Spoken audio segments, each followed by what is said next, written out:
അപ്പം നമുക്ക് ഇന്നത്തെ ലഞ്ച് ബോക്സ് കണ്ടാലോ. അപ്പോൾ ഇന്ന് നമ്മൾ ശനിയാഴ്ച നമ്മുടെ അലുമിനിയിലും സെൻറ് മേരീസിലും മാത്രം പഠിത്തമുണ്ട് കേട്ടോ. ബാക്കി കേരള സിലബസിലൊന്നും പഠിത്തമില്ല.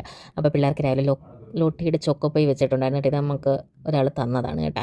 അപ്പോൾ അത് വെച്ച് പിന്നെ മറിയത്തിന് ഉച്ച കഴിഞ്ഞ് കഴിക്കാനും കൂടി ഇച്ചിരി സാധനം വെച്ചിട്ടുണ്ട്. കാരണം അവൾ ഉച്ചയ്ക്ക് നന്നായിട്ട് കഴിക്കത്തില്ലല്ലോ, അതുകൊണ്ട്.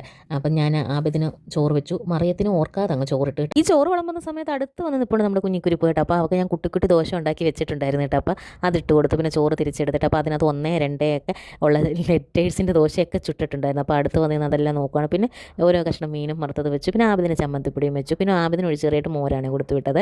പിന്നെ ആണെങ്കിൽ മറിയത്തിന് നമ്മുടെ ചമ്മന്തിക്കറി ഉണ്ടായിരുന്നു, അത് കൊടുത്തില്ല. മീൻകറിയാണ് കൊടുത്തു വിട്ടത് കേട്ടോ. നമുക്ക് ചമ്മന്തിക്കറി വേണ്ടതെന്ന് പറഞ്ഞപ്പോൾ മീൻകറി ഭയങ്കര ഇഷ്ടം, മീൻ മുളക് കറി. അങ്ങനെ അവർക്കതും കൊടുത്തൊക്കെ വിട്ടു. പിന്നെ അണ്ണന് ചോറ് വെച്ചു. പിന്നെ ചീരത്തോരനായിരുന്നേ വെച്ചിട്ടുണ്ടായിരുന്നത്. പിന്നെ നമ്മൾ മീൻ വറുത്തത്, നാരങ്ങാച്ചാറും പിന്നെ വെണ്ടയ്ക്ക മെഴുക്കുവരട്ടിയും കൂടെ കൂട്ടി അണ്ണനും കൊടുത്തു. അപ്പോൾ അണ്ണനും എടുത്തപ്പോഴത്തേന് ചമ്മന്തിപ്പൊടി തീർന്നിട്ടുണ്ടായിരുന്നു. പിന്നെ മോര് കറിയും കൂടെ കൊടുത്തു വിട്ടത്. എല്ലാവരും ചാനൽ ഒന്ന് സബ്സ്ക്രൈബ് ചെയ്യണേ.